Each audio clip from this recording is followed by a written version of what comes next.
All right. Hello, everyone. Welcome to the Awaken to Happiness Now global series. I'm so excited for today's show. I know we haven't done one in a while, but I did promise on Monday that we were going to have a special guest today. And so here she is. Today, we are going to be speaking with Elizabeth Wood again. And we're going to be talking about calling all healers, right? Time to be healed and free. And this is going to be such a powerful call. And so I'm sure that for those of you who are live with us right now, you know that and you can anticipate that. And for those of you who are watching on the recording and the replay or listening, welcome. I'm so glad you're here. This is actually the final show of the season, of the winter spring season, season 34. And after this show, we're going to take a few more weeks break until we start the new season, right? So today, like I said, we are going to be talking about that it's time to be healed and free. All of us are healers, as you know. And so, but we've been healing for so long, but it's time, right? And so some of what we're going to talk about with Elizabeth is how healing as authenticity versus caretaking, right? So we'll talk about the difference, how quantum healing really works, why you're capable of doing it, whether you feel great or not, how healing works for animals and plants as well, and much more. We always talk about a lot of different things on the show when Elizabeth comes on, and I'm always so excited. So please join me in welcoming Elizabeth back to the show. And yes, we will be taking some live caller questions. So if you are here live with us right now, you can raise your hand or you can always type your question in the chat. Right. So, Elizabeth, welcome back to the show. So glad to see you. I'm excited about our conversation. I always learn a lot. And I also know for myself that when you are speaking and sharing, you're also transmitting. So I have my juice ready to keep me, alert and awake and going for the show. Okay, because I know that's what happens because I tend to receive a lot from you when you're transmitting. So welcome back Thank to the you. show. So glad you're here. Oh, it's good to be back and see you again. It's been a while. It always feels like a while, right? It's like we have this, connection that regardless of time, it's always so wonderful when we get together because it doesn't, even though it's sometimes feels like a long time, other times it feels like we just talked the other day. But it's like I love I talking to you, agree. right? Because The the way sign that of you true speak. friends, right? Yeah, absolutely. And we're just having a conversation, right? We're just talking, we're just sharing, we're just having a conversation. But the frequencies that you transmit, are quite powerful, and I know they are for me as well as for others. So I'm excited. Let's get going because we always have a lot, right? So I always like to ask you how are you doing? How are things going with you in your world, which we did talk about a little bit before we started recording, but I'm glad to seeing you doing really well. Thank you. Yeah, here in Ecuador, and despite the news, most of the mountain towns like where I live are very peaceful. And so lots of life. It's the rainy season, so there's lots of flowers and the little hummingbirds are out. So it's very fun and beautiful. Beautiful, nice. And it's always a healing time, but I find that when we are in the spring season, especially, it's like the healing is amped up, ramped up. It's just becomes a little bit more intense. And it's partly, I think, because it's like the growing season, so we're kind of like growing into our new healed being that we truly are, and we're starting to like heal those parts of ourselves that were wounded, right?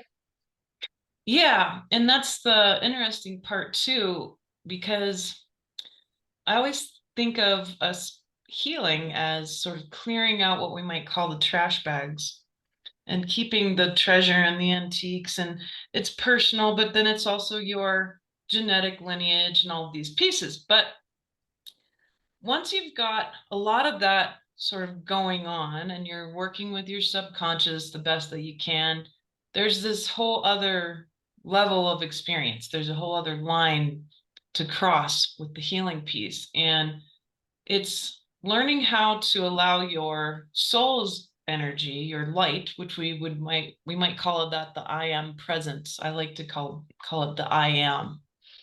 And that I am is unique to each of us. And that light is full of endless prana, endless energy. And it's the source of your consciousness. And recently I was thinking of a very good metaphor for this, where there's this whole other next step of healing that I think is necessary for us to take on now. And it has to do with that authenticity piece. You know, what is authenticity versus being a caretaker? Because usually when we think of ourselves as healers, it's very much the ancient Chiron story of the wounded healer, the healer who is also wounded and has a lot of compassion because we've been through a lot of hell.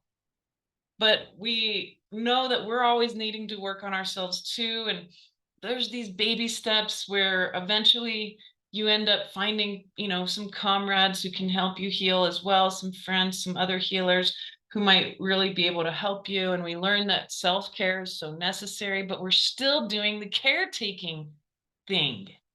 We're doing caretaking of our body and we feel separate from it, but we can't really reorient ourselves in any other way. We've been taught how to orient ourselves 3D. And I see this sort of each of our lives being a very private showing of a film. And we're used to being the body in the chair, watching the show on the screen, which is source. And of course, source is important in this because without the screen, there'd be no movie, there'd be no showing. So you have to have source for this light to share itself. And there's the projector in the film, and that light is moving through the film and it moves through the embodiment out into the source field. And then you have this perception of a life. But we're oriented in this as the body, and that's not real. That's a technology. It's very cool technology, but there's this whole other step now. And my argument is that you are the light bulb in the projector. You exist even when the body is gone. And the projector is simply the entrance of your presence into a moving, living universe. And that light is incredibly powerful. And we run it through a film. And that film is our cultural conditioning, our programming. It's our ancestors' epigenetic memories. It's our personal experiences. There's a lot of repeats in these films. That's why we can comb through our lives and find, oh my God, I've dated the same guy every time or whatever. And you find these repeating patterns in the movie that's being projected into the world through the body.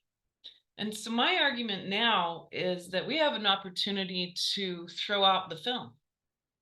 And if you throw out the film, you get value by recapitulating it, by getting to know the patterns, and then be finished with it. Set it aside. It's made of identity.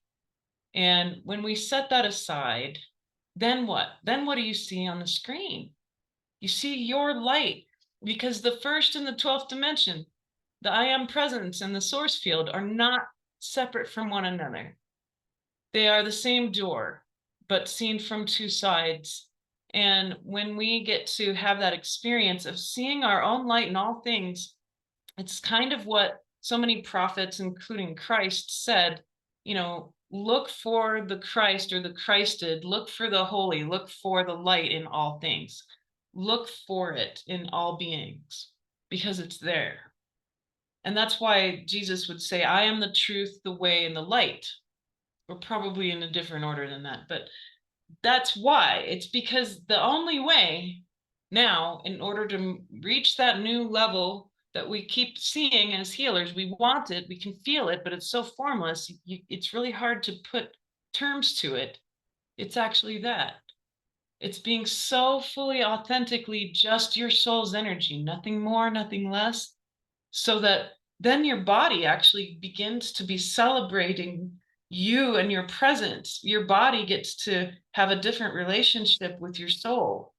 And your body is now animated fully by your soul, not by the ego, not by the story, not by the film, not by the subconscious or the cultural conditioning or even the environment. Because once you're allowing only that soul's light, that authentic true light, then you don't need to worry about the work. It's not caretaking anymore, which is a type of work. It's a state of being. It's a samadhi. And then the divine will starts to think, speak, and act through you, because that light is source light. And when that happens, there's less effort. There's no more work. The body doesn't have to keep begging you to address your emotions or address your traumas or address the situation in front of you because it's not healthy anymore. It will literally begin to shift and change and shatter. And the shadow and other people will also have to be perceived and objectified. And I will get into what that means. How do you objectify something in a positive way? It's part of quantum healing. And the last piece is that once that authenticity starts to move through your cellular body, it initiates a detoxing of everything that's not that. And that's hard. I just went through this over the past several months, which is why I was like, we need to talk about healing. That's usually what happens. We go through stuff and then we want to share it. But that was key. Everything that was not truly my essence had to go, and it caused a very intense and really deep purge of a cellular level self-hatred, of a cellular level worthlessness, arrogance dynamic. And once that cleared, then my light could take over my body more, and it continued to work on my reality around me, so that the relationships around me were more pure, so that the place I live is more pure. None of this has been easy. And it's not something like that just goes super smooth and nice, because people's shadows, they want to fight this. Your shadow wants to fight this. But once we objectify and say, that's not really me. What is me? My true authentic self. And with that intent, then it begins to completely change everything. The field gets bigger. And then what's another cool carrot on the stick is then the karma happens faster. The good karma happens faster. The mistakes become really clear lessons much quicker. And it's like instant. So these are some of the pieces that I am perceiving now. As we move into June, we want to be so clear-headed and with great clarity, only the voice of your soul in your head, so that you can think, speak, and act through the divine will only now. We really need that because Indra's net needs to come online more fully. And that means our superpowers get to come back. So here we are at that edge. I think it's time for healers to experience that authenticity where the healing is not caretaking work anymore, including of your own body. So that's what I've been seeing lately. I'm just, I'm speechless, which is doesn't happen often, but I'm speechless because it's like what you were just saying is exactly what I feel I've been trying to do, and for so long, so you just articulated something so clearly and gracefully that it's like when you were talking, I had tears in my eyes because of that resonance, right? It's like I totally understand, I totally get it. That is what I think truly all of us are trying to get to, uh that point, that awareness, that understanding, that experiential knowing, right? So I there are no words, to say at this point other than what do we do? How do we do it? Because that's what I've been looking for. I think that there's more ways now opening up. I've always stuck to some pretty hardcore emotional processes, but that's my nature. I'm partly a warrior. So I like to go throw myself into the deep end and say, this is on behalf of all humanity. And that's all fun and games. But ultimately, I think one of the pieces is to steep in your own light. You've got to go backwards into the first dimension and you lay back into it. You got to find it and you got to name it. You got to perceive it. How does your soul really feel? And immediately you're going to have such an interesting state of affairs that will occur. First, your brain's going to fight you because it's going to say, well, that's not really logical. And, you know, what does that mean anyway? And it's going to question, it's going to try to throw a whole bunch of different cultural concepts onto the table. And this is when the art of mysticism kicks in because once the brain tries to get hold of the pros and cons or the logic of a state of mind, then it's over. And you can't really do it with your mind. And I sometimes I'll get clients and they'll be like, well, I'm kind of different. Like, I don't really psychically see stuff. I feel first and I learn through my heart, and then my mind catches up. So I'm sorry if I'm slow. And I'm like, what are you talking about? You've been lied to. That's the exact way you're supposed to learn. It should never be from the mind first. Trust me. I spent 10 years in academia. It's not the mind first. That's never how the body and the spirit truly learn. It's the heart space first, because that's the first energy that all things touch. Your heart field is bigger than your whole body. It's the first responder. And so it's through the heart, and feeling is a type of seeing. And if you can't feel when you're psychically seeing, then you're going to fail. And I know that also for a fact, because I did a lot of psychic seeing without my heart open, and I got into way more trouble than I ever needed to, because if I had only felt the truth, I wouldn't have been lied to by what I could see, because things can be deceiving and demons can look like angels. So that's kind of important. Furthermore, when you feel from your soul's energy first, your soul's energy doesn't come through your brain, it comes through the heart. It comes through the heart. That's why when you're doing remote viewing or when you're doing any kind of quantum healing, it's going to come from the heart. You might perceive cool stuff with your mind and third eye. That's cool. You might, and you might not. And so you don't have to be a good psychic seer to do proper, good quality quantum healing. You need to feel the universe, and you keep pushing that edge of your feeling a little more every day. And when you do that, more opportunities to keep noticing that the film is playing. You'll have cultural conditioning that pops up. Well, I see that my cat is sick. So my first reaction is to take the cat to the vet. Instead of, from the heart space, what would our first reaction be from the soul? Because the kitty has a soul too. It'd be a soul-to-soul discussion, a soul-to-soul connection, where the cat can actually, through feeling, let you know what it's needing, let you know. The cat knows.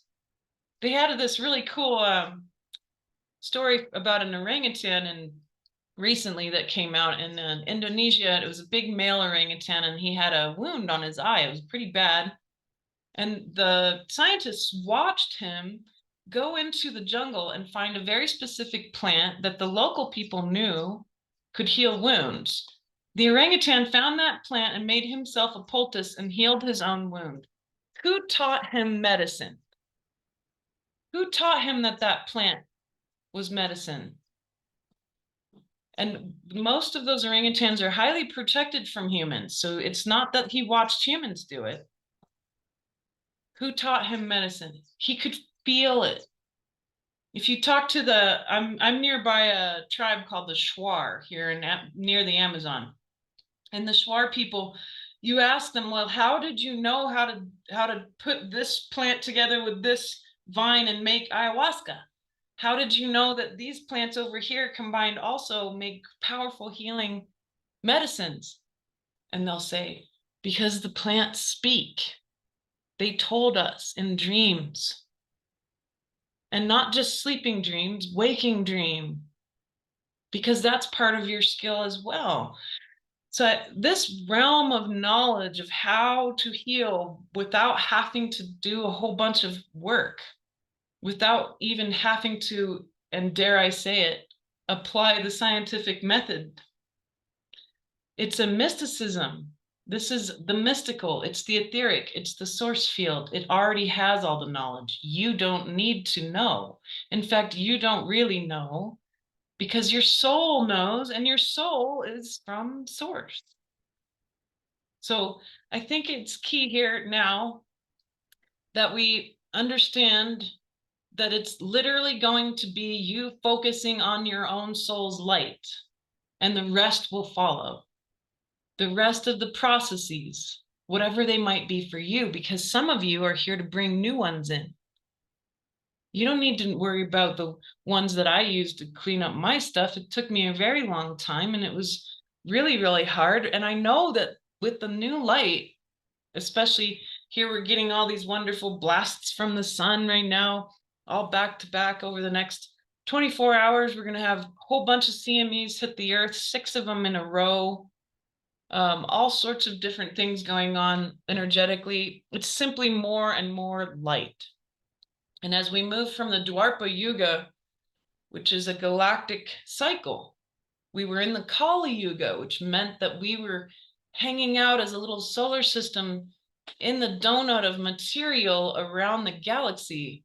And now we're coming up and out of it, so that the light from the center of the galaxy, which is very dense, will come and hit our planet. It's already happening. We are beginning to peak above it. That's why it feels like it's getting a little more psychedelic every day. This is not going to stop. It's only going to ramp up over the next 1,000 years. And this is going to offer a whole new set of materials and a whole much larger periodic table of elements. This is why Krishna could have tools during the peak of the Satya Yuga that he couldn't have during the Kali Yugas. And Krishna talked to people about it. He said, you know, enjoy your cool tools now, because they're going away once we go into a Dwarpa Yuga. And what denotes the coming out of a Kali Yuga or the going into a Kali Yuga? The Dwarpa Yuga is full of tumult. It's full of war. It's full of stuff falling apart and new things being built. And all of this is very beautiful. It's very measurable. These things have been going on for at least 66 cycles, 12,000-year cycles for Homo sapiens alone. So here we are at this pinnacle point in the Dwarpa Yuga with all of this great activity and consciousness, more human beings on Earth. That's why it's so very vital for you to have that constant refuge of your own light. So to simplify, focus on your soul's light, become it 100%. Do not stop. Intend it to be so. Do ritual about it if you have to. Do whatever you have to. Pray every day and keep falling back into it. Reorient yourself. You are not the 3D. You're the light bulb in the projector. You got to go hang out in the light bulb. Become it. And this is going to change everything. It's going to quicken the healing process. Your body will begin to change immediately. So lots of people have followed me for a long time, and you've all seen me go through lots of different changes and move from the USA to Ecuador. And you've seen me go through, and I'm very open about it. You also can see the difference in my body. And most people know I have a very terrible disease. It's awful. And it's a pain-based disease. And yet, here we are. And there's still light. In fact, it's more light because pain is light. So now we have all these changes going on. We're watching one another. None of us are farther ahead. You can't be. If anybody says that they know what's really going on in consciousness right now, then just run. Because we're in a completely brand new place. No one's ever been here. Nobody, not even our star family. Nobody. This is a new place for our galaxy now. And nobody has any idea what's happening. We've never done this before. So that's even more special, even more of a reason for you to be your own soul's light. And let the rest just reveal itself. It literally will. It'll just kind of fall out. And you're like, oh my gosh, I have this whole cultural concept of if I heal my cat, that's because I can only bring her to the vet. No, your cat can talk to you, and you can actually soul to soul connect and find out what your cat really needs. And if she needs to go to the vet, she'll tell you. So these are the kinds of things that are going to shift and change, and it's going to get more fun and I think more intimate. It's a lot about trusting ourselves, trusting that we can speak to our pets and animals, that we can speak to the plants, that we can speak to each other soul to soul and receive that information, right? Absolutely. But it's also, humans don't just trust outright. I mean, who trusts outright? Few people, right? You need experience. You got to practice. And first, there is a belief that I think is worthy of keeping. There's so few to keep, but one of them is that there is the psychic skill, the natural heart-based skill of being able to feel the frequencies of the things around you. And it's a belief as well that all these frequencies can be discerned by you. It's discernment. And so we discern with a three-centered approach. We have, and the last one's probably the most important when it comes to survival. You can't trust everything you see with your third eye. Ever. Please don't. Like I said, I have too many examples of how much trouble you can get into. But you can trust that your mind is logical. You can trust that your mind is very literal. And being literal while you're perceiving frequency is actually very important. It's very important to be literal with what you're perceiving. When the cat shows you a picture of something, or you can feel an emotion from your kitty, you ought to take it very literally, because cats don't understand sarcasm.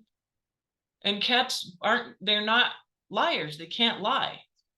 So these things need to be taken very literally, and you need to feel it fully. And then you can depend on your heart space for experience. You don't need to know the whole movie of your life, though it's handy to at least try to remember that first 7 years, because that's where a lot of those repeats in your film later on get established. And that's hard to do. That's something that if you want to spend time to do that, there'll be great benefit for you. But then your heart space, she has or he has great experience and is the source of your soul's light that animates your body. So that's going to give you more data, and you can feel the truth. There's truth with a big T. There's not a whole bunch of little personal truths. That's all a bunch of lenses. Those are programs or cultural conditions or subconscious imprints, etc. And then there's the gut, and the gut is your biome connection to Gaia. It's your biome connection to the great Indra's net of nature. And your gut's going to let you know if it's going to help you survive and thrive or not. And not just survive, but thrive. Your gut knows. And we also need to be careful as healers not to construe excitement as panic. We do that a lot. And our bodies are very excited right now because there's all this new light. And our bodies really, really, really want the cool human superpowers back online. That's why we'll keep having these strange experiences lately where we'll be like, I feel like weird today, man. There's so much input. I can see more, I can feel more. And then we pass out because we're exhausted. And then we get up and try to do it all again. And the body's overwhelmed with all these new energies. So there's not a lot of room for your trauma and ego anymore. But you know who can handle it is your soul's light. Your soul's light can handle all that and can handle the superpowers and the input that it requires of all this new light. So the radiation that's happening right now with the lowered electromagnetic field. We're going through our 12,000 year pole shift. It's probably going to happen quite soon. And that's a huge deal. This is one of the most important events that have ever happened on this planet. It's such a big deal that we can't even wrap our heads around it, really. But you came here for that change, and you came here for this light, because it's a juicy moment in time from one species to another to become Homo luminous from being Homo sapien, and that's what you came for. So there's bigger, more immense reasons why all of these pieces are coming together for us to actually have authentic healing now, and to reclaim our ability to perceive the frequency-based communication that all things, all objects, all beings are offering you, so that you can have experience with it. And how do you do that? You must intend it. You think that there has to be all these complex steps because we've been taught that. And in the Kali Yuga, there had to be. And a lot of times data was gate kept because people were crazy. And people are kind of crazy these days too, but that's because they need the data. They need the knowledge. They need the wisdom. They need the light that was squirreled away in the wrappings of dogma. That's all disappearing now. So we're unwrapping the dogma and we have the candy now.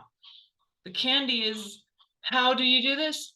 It turns out you are of the divine will. If you intend it out loud, right thought, right speech, right action. I intend this to be done in the divine will, in divine order, through divine timing. And you mean it. You don't need to sit there and continue to imagine it. It's better for you to give it to source so source can do stuff with it, your intent. Don't hang on to it. Don't do any more dream boards, guys. Stop. The dream is fluid. Be aware of the fluidity now. And when you say stuff, especially here where I live, holy moly, when you say stuff out loud, it becomes real. And now it's no different on this planet. Everywhere you go, when you think and say and do things, they are immediately in the thickening of the light. They are immediately more perceptible. Just like sound travels faster in water because water is more dense, the energies are far more dense with light now. That's why the karma is faster now. So you need to remember, that's the key piece of authenticity. Now you're also your soul, but now you have to remember. You have to remember that you are a divine creator. Your awareness, if everyone else's awareness was erased out of time space and only yours existed, there would still be a universe because you are aware of it. That's how powerful your awareness alone is. Now, what happens when we all get together? And that's what we'll do for this package. We're going to get together. We're going to do some work. And it's going to be really key and powerful for all of us as individuals to receive, but also to create together, to be creator beings and put a wave of power out into consciousness so that it's better for everyone, including you. In a wonderful gift of equanimity, we can heal, be healed, and be part of that collective healing experience, which is basically quantum healing taken to its greatest level. So does this make sense, Laura? Yes, absolutely. And, just, again, that your reminder, right, for us that we are divine creators and how powerful we truly are. We forget that. We get caught up in our stories and our mistakes, etc., right? And we forget how, things can change like in the next minute, in the next instant. But we have to, again, come back to knowing who we are, knowing that we're not just the mind, we're not just the body, that we are the soul, we are source, right? Etc. And to start to create from that space, not from the mental space, not from the doing space, but from that space of I am a soul creating with the universe, right? Yes. So let's give a good example. I like Uh, examples. Yeah. yeah, me too. And it's a relationship-based example because I think it's vital that we heal our relationships. And sometimes that means leaving a relationship that is not healthy or is not a good match. And that's really, really hard for us to do. Many of us ended up, my friend, she jokingly said, Elizabeth, you're not a normal human. And then you went and married a muggle. And I thought, that's kind of what happened.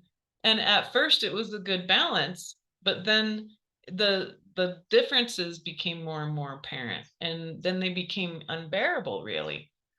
But I ended up divorcing in November of this past year, and there was a lot of vision around it.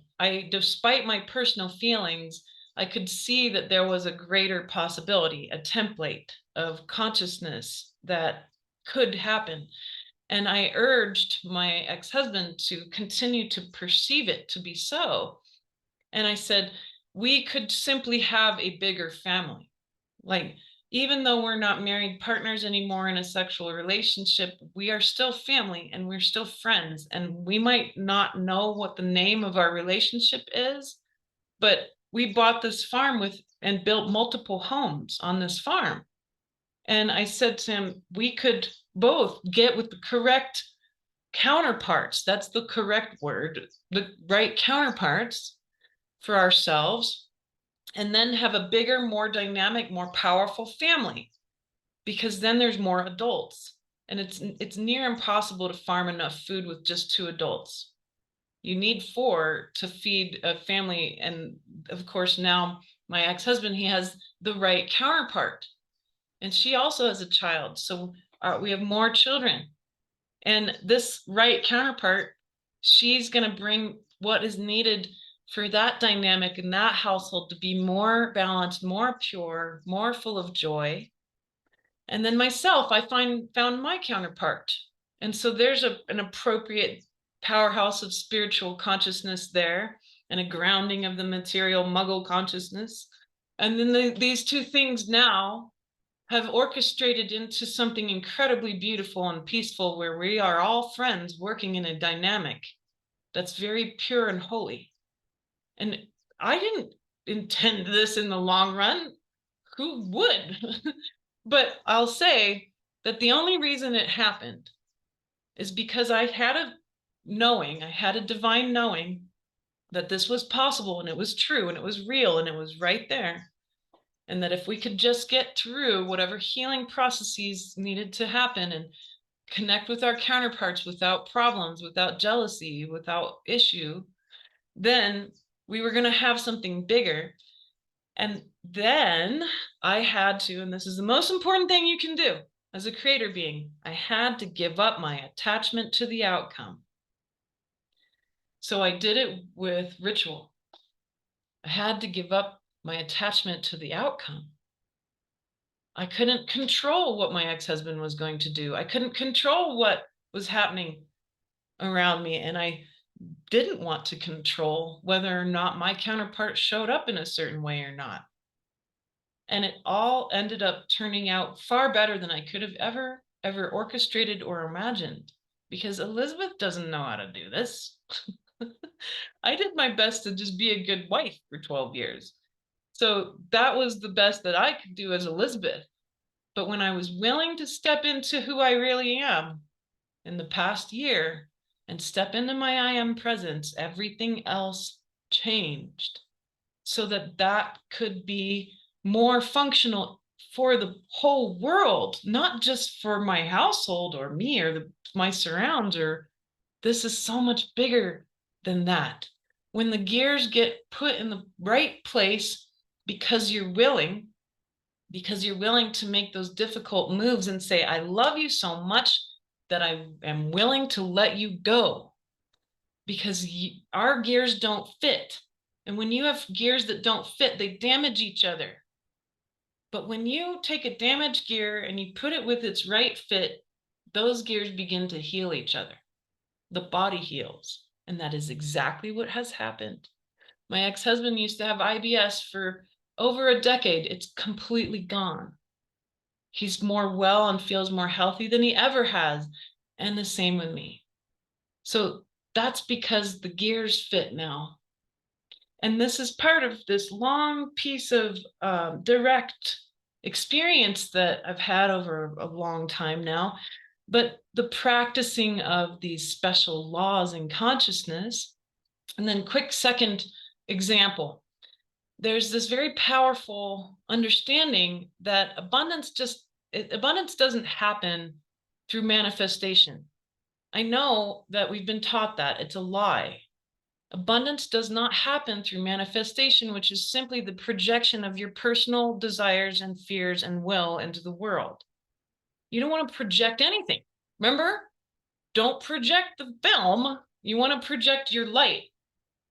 So you're just projecting, you're just putting your light out there. It's not even projecting. You can't help it. You're a light bulb. You just are. You're luminous. You're like a star. You can't help but just be light. That's why it's not any work. You don't need to work at it. It just is. And it's always been there. And that voice is a lot bigger than all the other little monkey voices in your head. And so once you're in that place of realizing that, then what are you doing when you're allowing light to move through you all the time? You're giving it as a gift. It's a gift. I just did an online retreat recently where I walked people through the great wealth that they actually have. That is trauma. That trauma is wealth. And I showed them how to spend their wealth so that they could be free. And that's part of the healing processes. But your light is also a generous gift, and that can come through your voice. It can come through your thoughts. And that's pure thoughts. That's what we would call right thoughts, right speech, right action. And these are gifts, and they can come through as like a compliment. They can come through as I gave my sister, she needed a little support, so I gave her $100.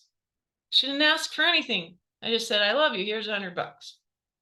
And that turned into so much more because my field became a little lighter. I moved some energy and I gave it to my sister, and there was an opening energetically to receive from source without expectation more beautiful gifts. And oftentimes they're thousands of times greater than what you gave.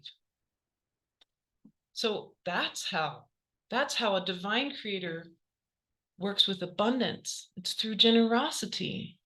And it doesn't have to be money and stuff. It can be with your words. It can be with your eyes. Smiling at someone with your eyes is a very powerful way to give light. And that creates room for you to receive. And then spend your trauma. It's gold. It's heavy. It's heavy. And it's worth spending. It's diamonds. It's gold. That trauma, you have it for a reason. And you have mountains. You are already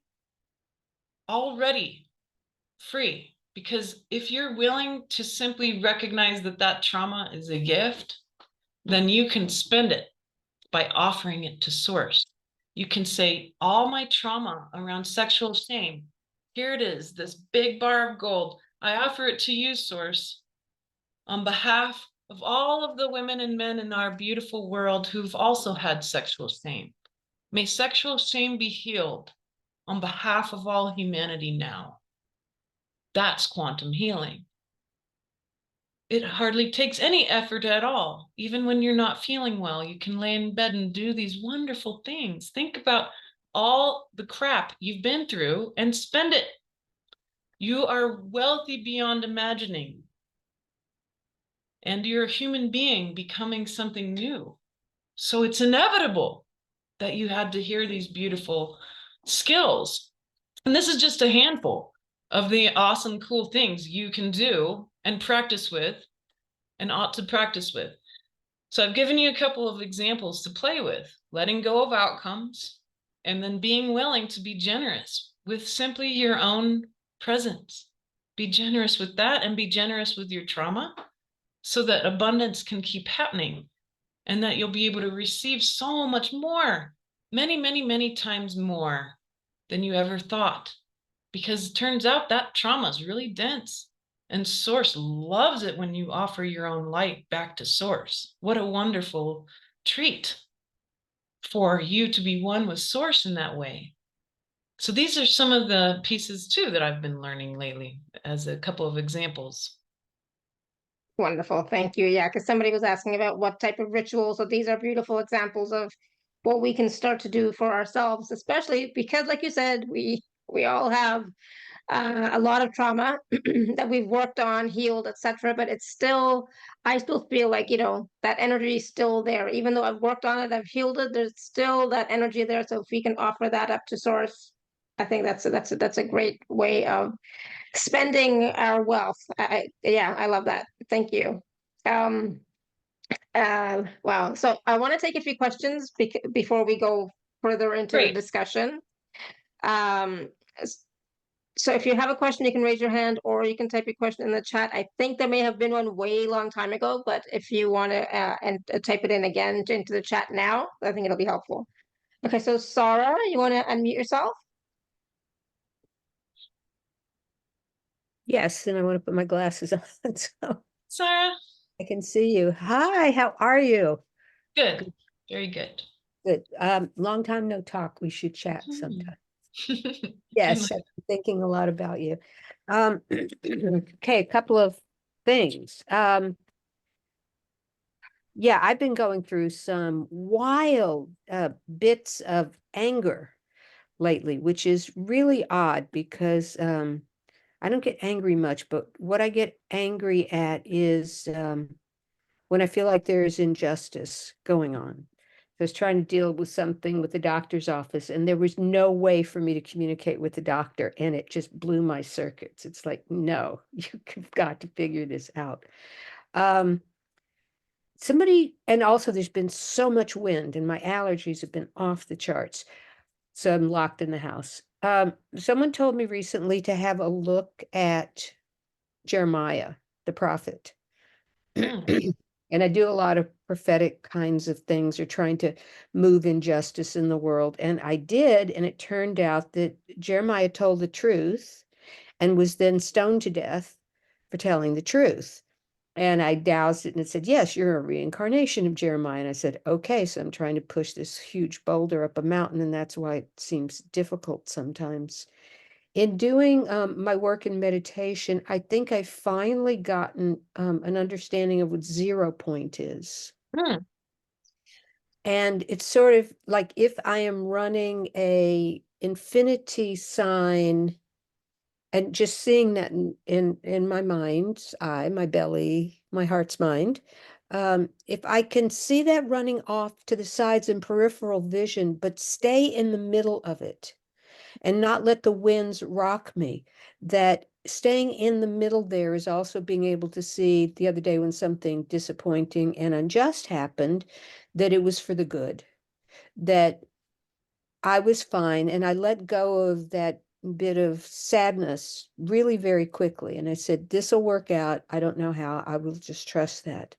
So I hear 0 point a lot, and that's what finally came to me. And I wondered, does that seem right? Yeah, absolutely. Like the eye of the storm. And there's another way to use it too, because if you keep that stillness, and of course, correct, like what you're talking about is what we would call the divine law of perfect faith. And it's a law. It's a law in consciousness. If you recognize that you don't have to know exactly how this all works right now, you will eventually, but because your brain catches up, but that you're willing to recognize that these things work in the world, and we say that, we even say it out loud, this is going to work out because it's my divine right, literally, for things to work out. And I don't know how, but it's going to. Yeah, That's it's a that's Jewish one of the expression, laws. Gam Zula Tova. This is also for the best. Yes, exactly. I Yeah, think.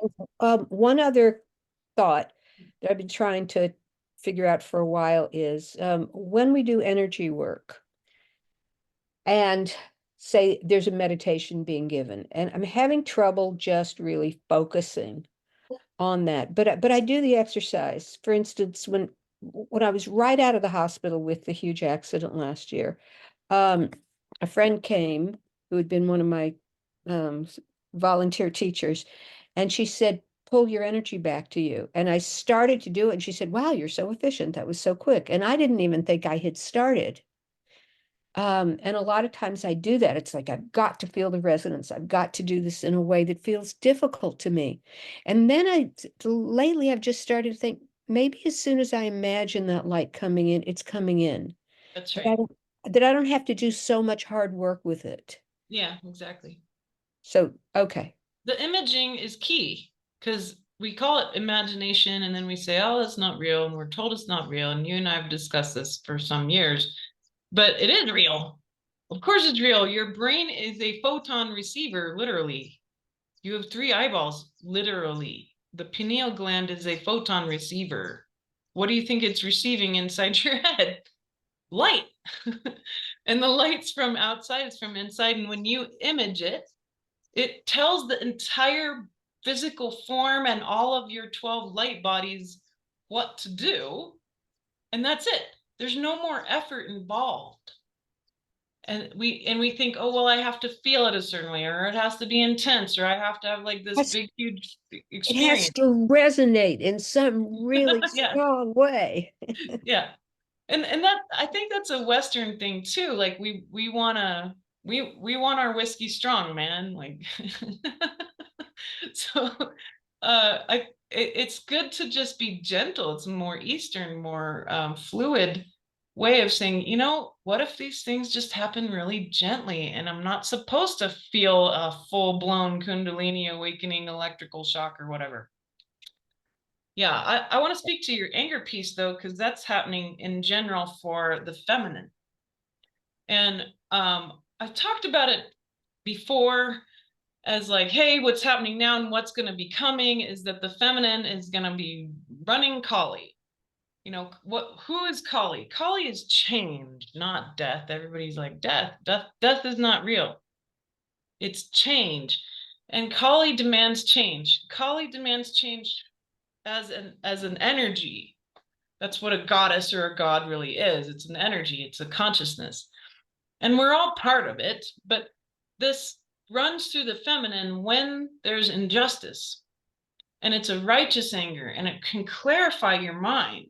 And that's what happened to you, Sara.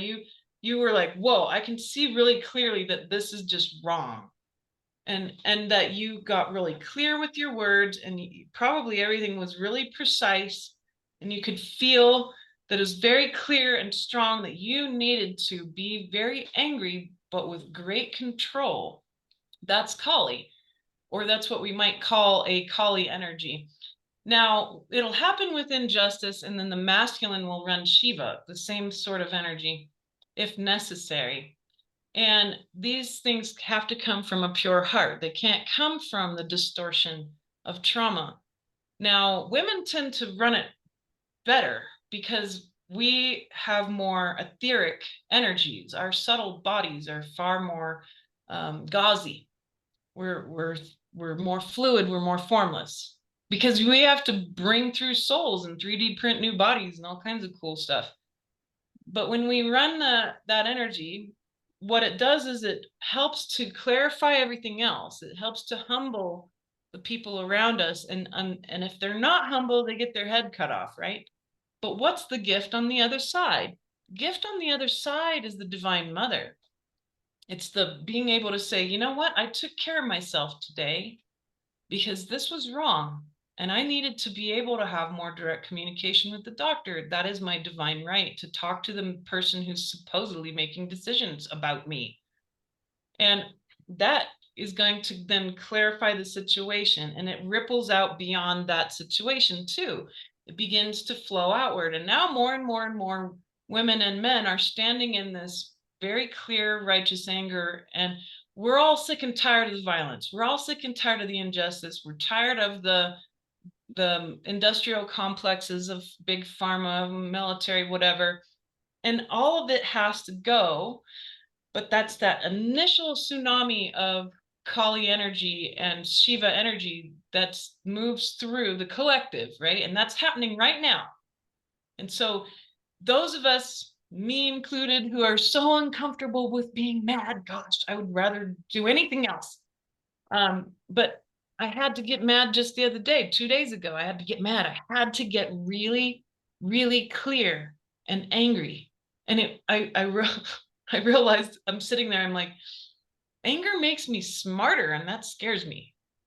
It clears my mind, and then I can see everything in like super precision eagle vision, and I'm like, oh, this is a lot. But I allowed it, and I was like, this is kind of cool, because I actually don't feel angry. I'm letting it move through my body, and now I can speak more clearly. I can think more clearly. I'm smarter. And this is important. But then the Divine Mother comes, and the Divine Mother guides. I'd like to give you a suggestion. I'm going to guide you now. I'm going to show you how we can make this better so this doesn't happen again. And that's coming for the collective too. If we're all willing to be humble enough to make the changes we have to make, and the one you need to make right now is to be your soul, be your authentic light now. It's time. No more waiting. So that's what I see about the anger piece. And I love that these concepts have come full circle for you, Sara, after everything you've been through. Thank you.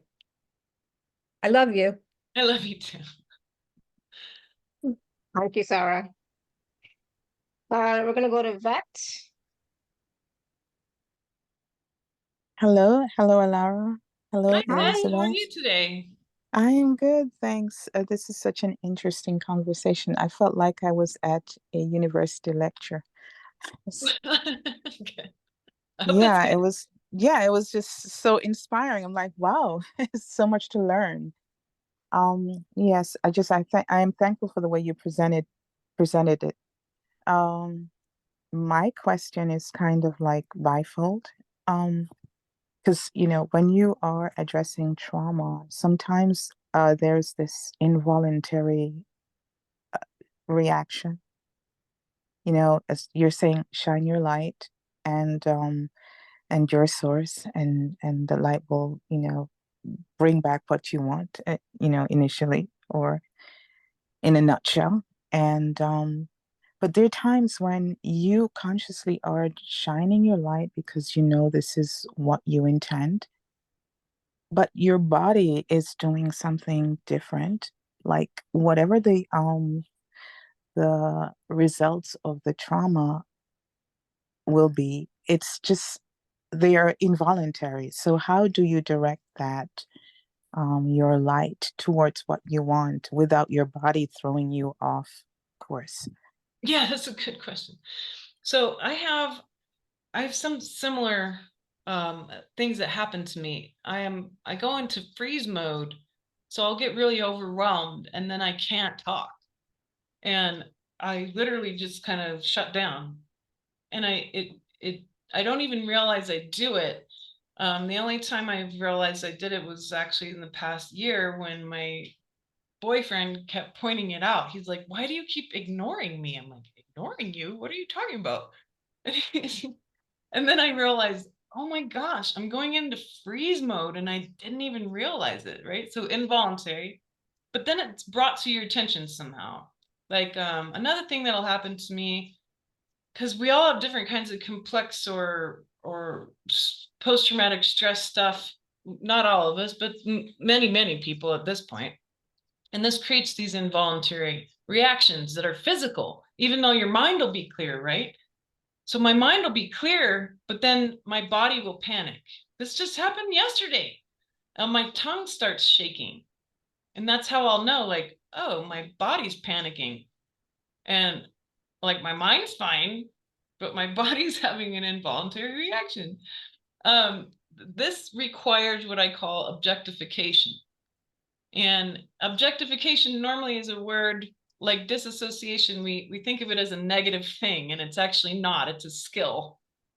And objectification is when we're like, all right, I am not this panic. I can tell my tongue is shaking and my body's going into a panic attack. But this is not me. It's my body who's been through so much. And my friend, how would we treat a child if the child was going through panic, right? How would we treat that child? Our bodies are children of Gaia. Your soul is a creator. And so we must objectify our own body. It is technology, and it is a living being made of many other types of living beings. It's a symbiotic technology, and it is a child. It's a child of Gaia. I don't care how old you are. Your body is a child of Gaia. What do we got to do for her? Well, we got to rock her, right? And that's why we will find ourselves rocking. We got to breathe. We got to hold her, wrap ourselves up tight, have somebody give you a hug. We got to when it's really bad, I'll pop a ice cube in my mouth and it resets my vagus nerve. That helps. You got to find these little tricks that, just like a little baby, you want to swaddle up the baby and make sure that the baby is all nice and cozy, and then the baby stops panicking, because your body's no different. And most of us needed that parenting early on, and we didn't necessarily receive it. So even if we did, terrible things happen and the body's traumatized like a little kid. It never stops being a child, really. And so this is like this whole idea that I'm always perplexed by. People be like, well, they're adults, they should know better. Like, no, they're not. They are children of God. They are children of Gaia. And most people tend to be sort of stuck at one of the youngest, most intense traumas, right? So like one of my family members, the most intense trauma he had was when he was 8. So he's 8. His sense of humor is an 8-year-old, a little 8-year-old boy. And when he's mad, he acts like a mad 8-year-old boy. Another friend of mine, his was 16 years old. So when he gets pissed off, he's just like a 16-year-old teenager. It's exactly what's going on, because that part of him didn't leave, right? So we got to separate ourselves as the soul who's in charge of this beautiful body in front of you. And it has this involuntary reaction to this light, and you're like, oh gosh, come here, baby, and just take good care of your sweet body. That's at least what I've learned how to do, Vet, and that's helped so much. And I'm learning somatic breathing and like different ways to get my vagus nerve back on track. But the body's fascinating, and eventually some of the weird reactions do go away. I used to have much worse reactions than I do now, and they do eventually go away. Does this feel true and correct to you? Yeah, it definitely does. You just answered my last question, my part 2 question, because does it really go away? Do you forever have it to go back and recradle yourself and cuddle yourself and say, you'll be fine, it's okay, I'm here?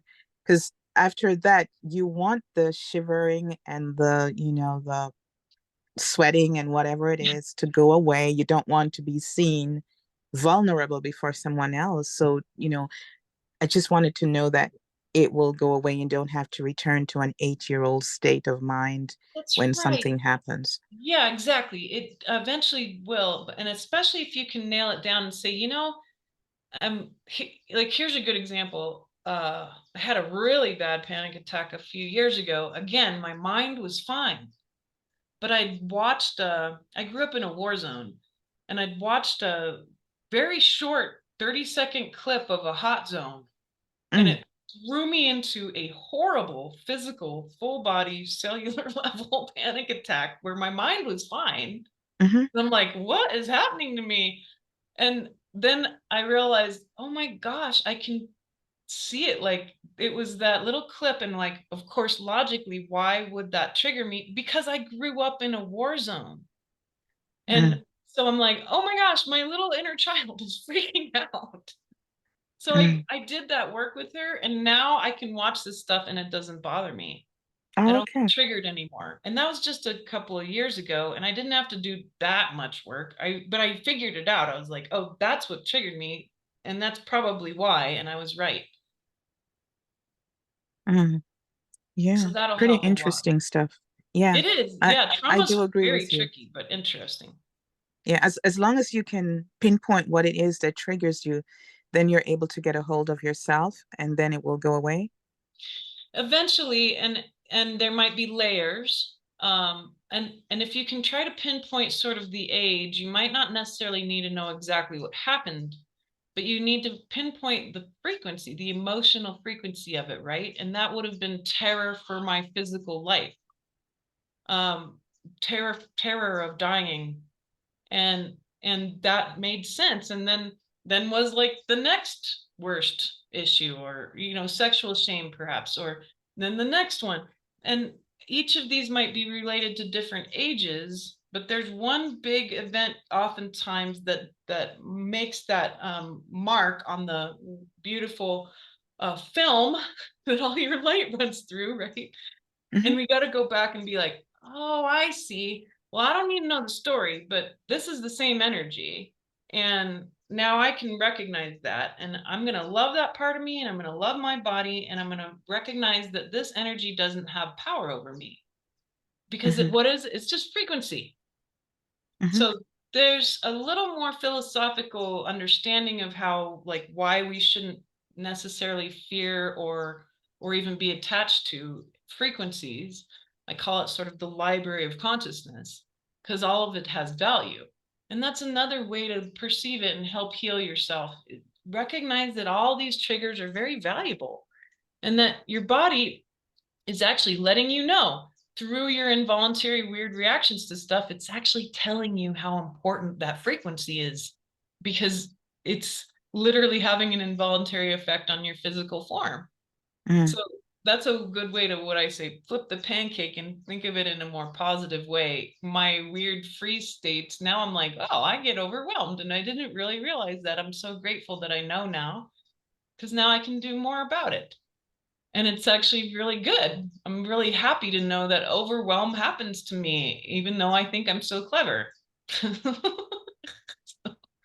Yes. Therein lie the gifts. Exactly. Therein lie the gifts. Wonderful. Yeah. Thank you Thank so you, much. Beth. And I hope that you get some interesting results. Oh, yes, definitely. I'm ready to practice. Thank you so much, Awesome. My Elizabeth. pleasure. Thank you so much, Alara. You're so welcome, Beth. Thank you. All right, we're going to go to Kathy. If you want to unmute yourself, Kathy. If you can unmute yourself, Kathy. I don't know. Sometimes people There we can, go. sometimes people can't. Oh, Hi, perfect. Kathy. Took a second. That's okay. That's good. Okay, so I've been told that I'm holding a lot of grief in my body, and supposedly it's affecting my eyesight. And I've been working on clearing that out, but the eyesight isn't actually getting better. What precisely is going on with the eyes?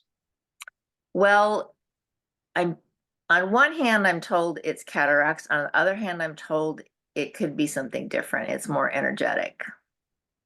Well, I used to work at an eye doctor Oh, for okay. some years, and most of us end up with cataracts one way or another. But I want to suggest to you, so I like to cover physical, mental, emotional, spiritual. And I want to suggest to you that there are wonderful ways to heal the cataracts, especially using far infrared, sun gazing, bee sting, eye drop therapy, and Ayurveda. So Okay. these are the four most over. I've probably done. I was trying to do the math the other day. I've probably done something like this is not repeats. These are just individual people. I've probably done sessions for over 25,000 people. And I keep track of all the different things that work for people. And those are the four things for the eyes that have had the best results for people. So try them out, at your own discretion. For you specifically in your field, right, is people are saying your body holds grief. Well, that's not specific. I would argue that actually in your case, it's not personal anymore. It's actually now the genetic lineage. Okay. And that you're up against what feels like this brick wall, and it's because it's not you anymore. Now you've graduated. You've graduated to a different level of processes. Okay. And this happens to all of us, and we'll be like, I don't know what I'm doing anymore. I feel like I just hit a wall. I can't up level. And it's actually because now you're so familiar with certain frequencies from your own personal experiences, because that film that gets played out, most of it's genetic. Okay. And it's genetic lineage. And then we play it out and we think it's ours. Right. So that's why, like, we'll have, I had to get a hysterectomy when I was 35, and I didn't want to do it, but I had precancerous cells, and I almost was not going to do it until my newly dead grandmother and my other grandma, who'd also died just the year before, showed up with all these women in my room. And they said, Elizabeth, we all died of uterine cancer. Now, there's a reason why, and it's because when men are having sex with women and they resent them, it makes them very ill, and the womb space will turn that into cancerous cells. And they said, we all died of uterine cancer, and we want you to do this. We want you to have this hysterectomy so that you won't die of uterine cancer. And we've got you up to this point, and by our love for you, but you must do this. And I did it as an act of power to take back my body from any resentments that might have damaged my subtle body. But then I realized, oh my gosh, it's beyond me now. Now I've done this. I've healed my own stuff. I healed my sexual shame. I healed the resentment issues that I kept bringing in, because it was the same pattern that my grandmothers had had. But then it was up to me to look at my lineage and say, all of you said this, that this is true. All these women showed up and they were like, yes, this happened to us.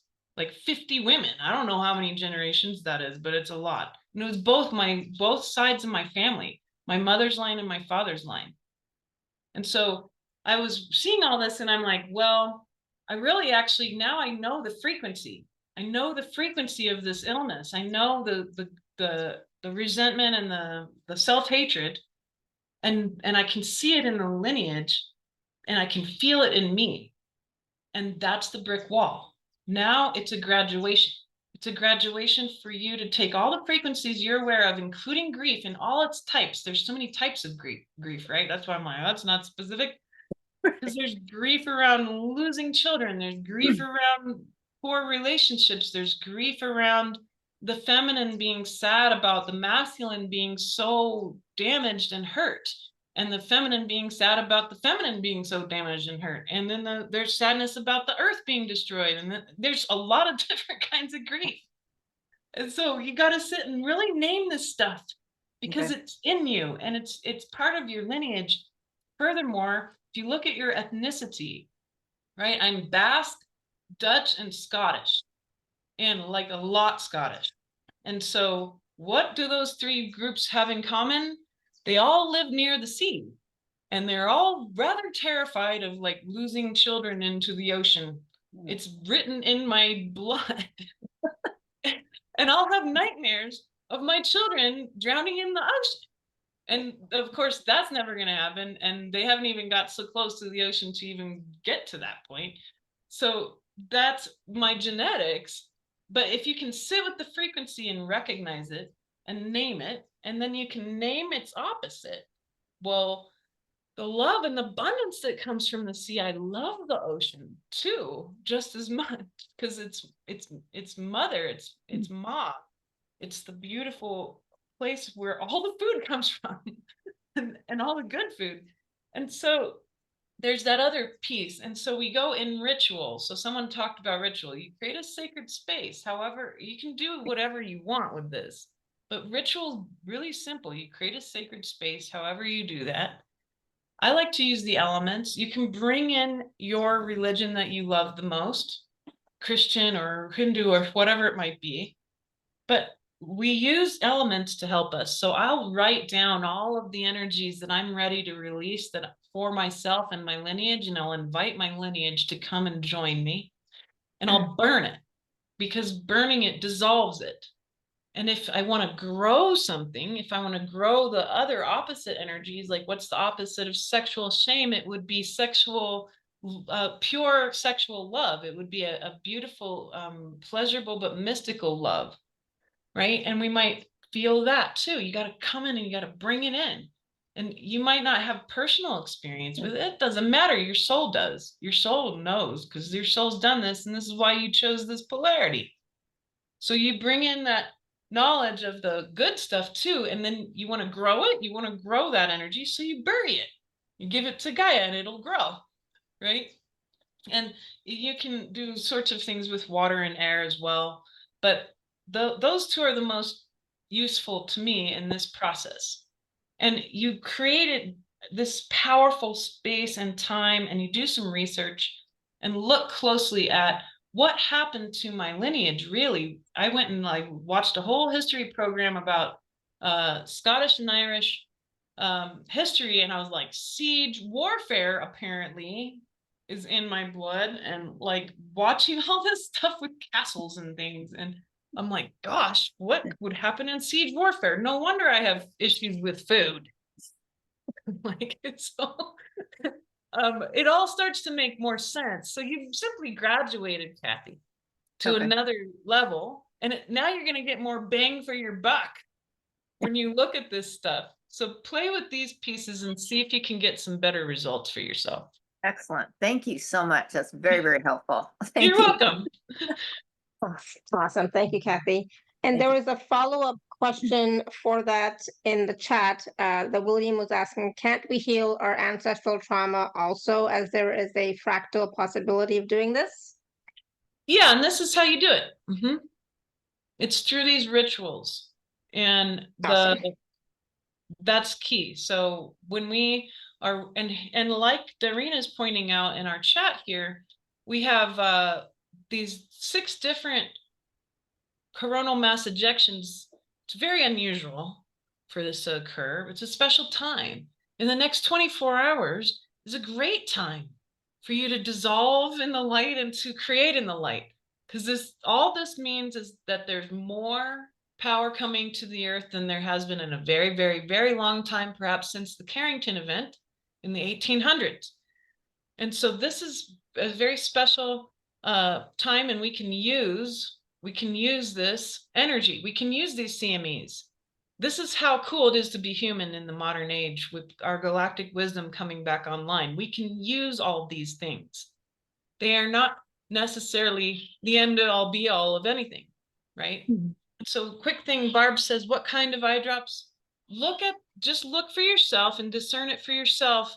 I like the bee sting or bee venom eye drops for cataracts. Just look at that, but also Ayurveda, Panchakarma for the eyes. And then the other 2 are, let's see if I can remember. It was the bee sting and Panchakarma. Oh, far infrared and sun gazing done properly can also help heal the eyes. So yeah, play with these things. And I think it's so precious these times. It's a perfect time in the next, during this weekend to do some cleanup of whatever's the biggest chunks of stuff in your field. It's a good time for that. Awesome. Thank you. And there's a question from Katie in the chat. I'm not sure if you saw that, but how do you not judge yourself for having these reactions when you're a high-level being? Sometimes I discount my higher self that I am because of the struggles I experience in my human. Well, I think it's actually important to use that skill of objectification. You are not your body. So you say what you're doing, and what we've been sort of misguided to do is to have identity as the body. That's not your identity, Katie. Katie is the name of your body. Katie needs love. She's a child of Gaia. She's a child of God. That's not you. You are the soul. You're endless. You're of source, God. You come from beyond the universe. You have immense memory beyond anything that Katie could ever imagine. And it's up to you to be able to take good care of Katie. We wouldn't judge a little child for crying when they are hurt. So don't judge your body. Don't judge Katie. She's a child of God and needs you, and you are of source, and you are the creator of Katie. So it's up to you to be a very, very good, loving creator and reparent yourself in a way. That's not judgment. That's doing the right thing. That's doing the right thing. And you can have faith in that. You can trust that you're doing the right thing by caring so well for your beautiful body named Katie. And not necessarily looking at her and being like, why do you act like that? That's because somebody in your life when you were a little kid did that to you. But you're not that person. And you don't have to have that way of working anymore.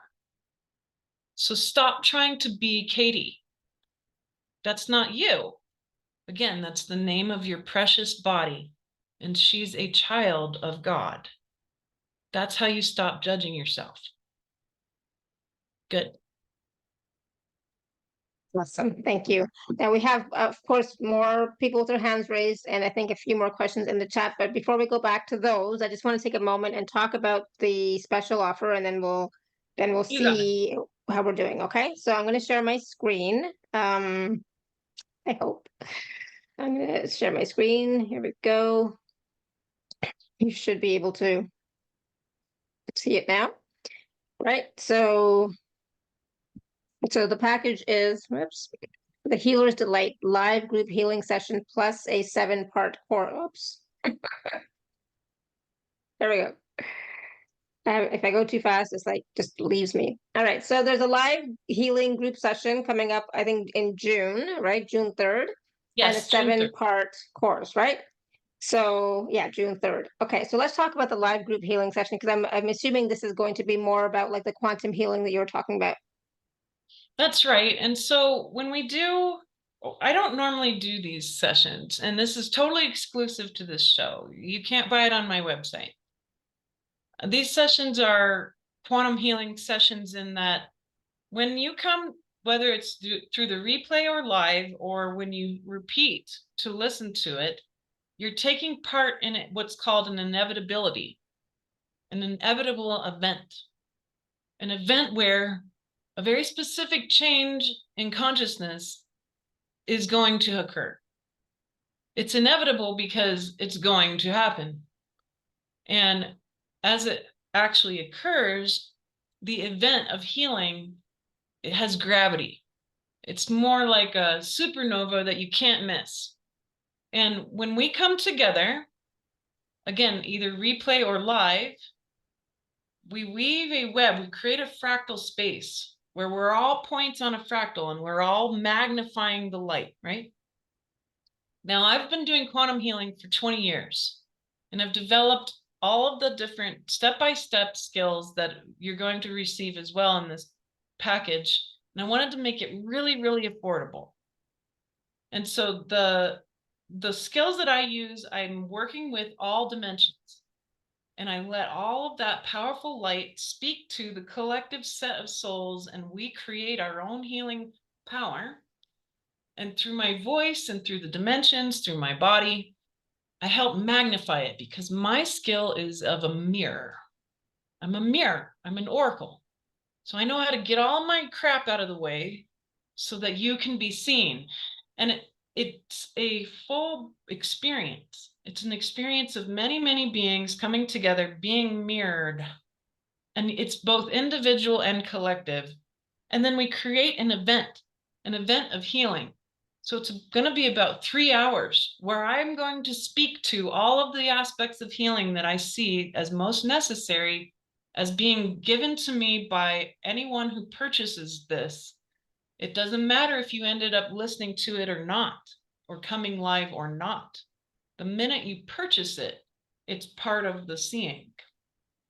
And so that seeing, it gets laid out for myself because of my psychic skill, and then I can start to work with it. I'm weaving that fractal. I'm recognizing, even in the creation of the copy and writing this copy out, and recognizing that this group session was going to occur in time, and it's going to be able to prepare us for the June solstice. And so then once we get that energetic going, that healing, it actually offers itself to the whole world. And that's why this is so powerful. And the more people that join it, the more it's magnified. And I trust fully that the exact right people and exact right number will show up in whatever shape or form. So that's all going to be very interesting. I really like doing these because, again, I don't do them very often, but they can be very profound and they can give a huge opening for all of us. It's not a time for questions and answers. It's rather a time of receiving. And you might think of it as a spiritual pressure washing, but very gentle, or maybe we'll say a spiritual bubble bath. So that. much more gentle and having a fluid goal to let whatever needs to move out of the way move in order for your source authentic self to take over. That's the goal of this live healing session. And then if you'd like to scroll down, Alara, then I get to teach you on your own time 7 parts. And these are very powerful and potent classes. This was a 7-part course, and each of the 7 pieces are some hours long, between 3 and almost 4 hours. So it's an incredible amount of training. And this training is going to teach you how to do quantum healing for yourself, for your plants, for your family, for your pets, as a healer in the world. And the cool part is that this particular kind of skill, you can do it if you're sick in bed, you can do it if you're in a wheelchair, you can do it if you literally can't even like move, you can do it no matter what. You can do it for yourself, and furthermore, it hardly takes any effort at all. But you can combine it. You can combine it with other skills. So if you're a massage therapist, you can combine it. If you do acupuncture, you can combine it. If you do Reiki, you can combine this with everything else. So it's simply going to elevate all the other cool things you do already. And it's going to make it easier. Because quantum healing is part of our natural skill as a very fluid 12-dimensional being. It's part of our natural skill. This is one of the cool superpowers that humans do, right? So the first module is all about remote viewing. You don't actually have to psychically see to remote view, turns out. And then I teach you more advanced remote viewing skills. Again, you don't have to psychically see to do remote viewing. I'll show you exactly how all of that works. The next module is weaving light, because we work with light. Light is frequency too. Again, you don't have to see the light. You just can, if you can feel emotion or feel energy, or you're working in that energetic, then this will be just as easy. The next part of the module is clearing your field and clearing the DNA. How do you really work with those two things? I address the empaths in this one, because all of you have superpowers and you're not really realizing how to use that superpower fully. So how do you clear the field, and then how do you clear your DNA? We tapped onto it a little bit. And then the 5th module is probably one of my most favorite. It could stand alone. I address addiction. Where the heck does addiction come from? Addiction is not what people think. It is not at all what people think. It's not just chemistry. It is cultural, and there is a root cause to why addiction exists in the modern world and doesn't exist with, like, say, the Shuar people in the Amazon. And there's big, big reasons why. And then the next module, another favorite of mine, another great topic, genetic bondage and entities. What are these demons, angels, etc.? And how do you really get to the brass tacks of genetic cleanup, so that that big brick wall or the big collection of trash bags in your DNA house that your ancestors left you, you can take the treasure and you can get rid of the trash, and then you have a clear path to the open dimensions and all the 12 light bodies opening, so that you can have, again, all your soul's memory, your superpowers, your healing, your authenticity, all lined up without a whole lot of difficult effort. It should be joyful effort. It should be eventually just a way of being. And then lastly, I cover a lot of different loose ends in the module 7 with questions and answers that were done live, but they were really powerful questions and wonderful pieces that probably along the way you'll have, and you'll get them answered in module 7 and the last part of that course. So normally I charge a lot more for that whole entire course, and I charge a lot more to do a group healing. Not today. Today was a special gift just for you. I wanted to make it super affordable so we can actually get this done before solstice. And it is $97. There is a payment plan available. And if you are an Inner Circle member, please, please, please use your gift code as well. Why not? Right? So that is going to be an amazing, amazing time. June 3rd is the live healing call at 12 p.m. Eastern. And then the 7-part course. Please do sign up for it. Take advantage of the healing, of the learning, of the training. I know I'm going to take advantage of it because it is really, really affordable. And I love Elizabeth's work. So I always sign up. Don't always get to join live, but I can join. And like Elizabeth said, even if you are not live and you listen to the replay, you're going to start to be part of the container, I guess you could say, from the time that you purchase. That's right. Yeah. Yeah. It's Awesome. already I love started. it. Thank you. The minute already I started. wrote it down. Yeah, exactly. So, since yesterday, the day before yesterday, whenever it was, Yeah. it's already begun, right? And for those of you who have already purchased, you're already part of the container, right? So it's beautiful. All right. So we're gonna, if you are not part, if you can still, no, you can still purchase the package. If you're an Inner Circle, you just get a discount by me of 10% or 25%, depending if you're a VIP or not. Okay, but you can still purchase it regardless of that. So please, thanks for having it later then. Yeah, it's not too bad. 12 p.m. is like 9, Pacific, right? Yes, if I do my And yes, math Liz, it can backwards. all be downloaded when you purchase it. Yeah. And if you have any issues, you'll see in the fulfillment, you'll have direct contact with my assistant, and she's super awesome. Yeah, and for those of you who have already purchased, you've already received the information for the downloads as already for the course, but you will receive the information from Suzette, like Elizabeth was saying, for the live call, okay? The live group healing call.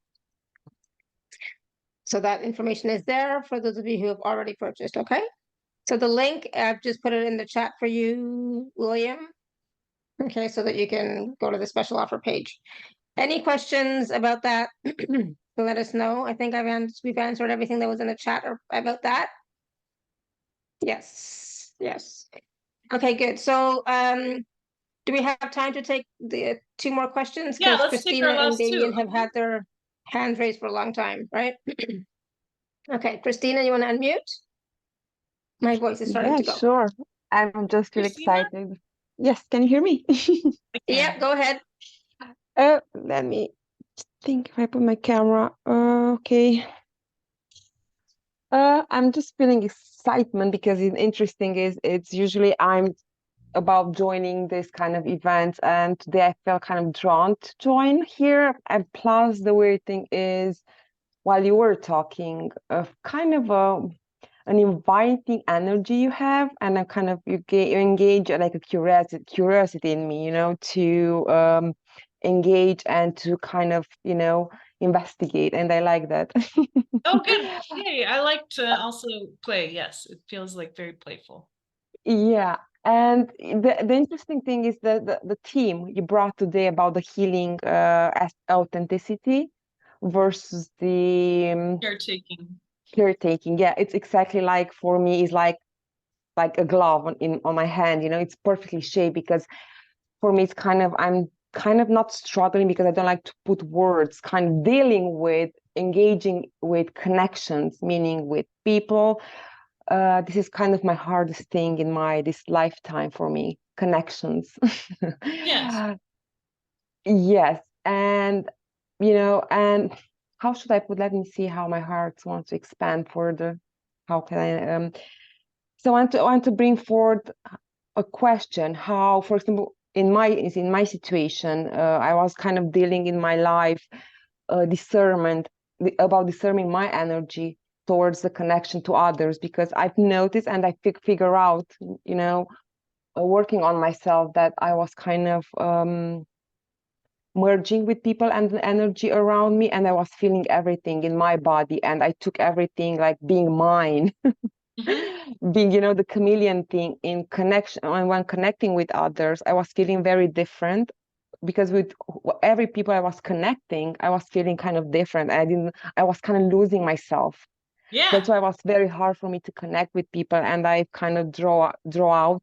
So it's kind of, I'm very afraid to connect, even if I'm going to the healing by being a healing, assisting others, but I'm still in the beginning. And maybe some kind of insights you can share with others, with me, wants to come up with what I've kind of For sure. brought up. Yeah. This is this is the lament of the empath.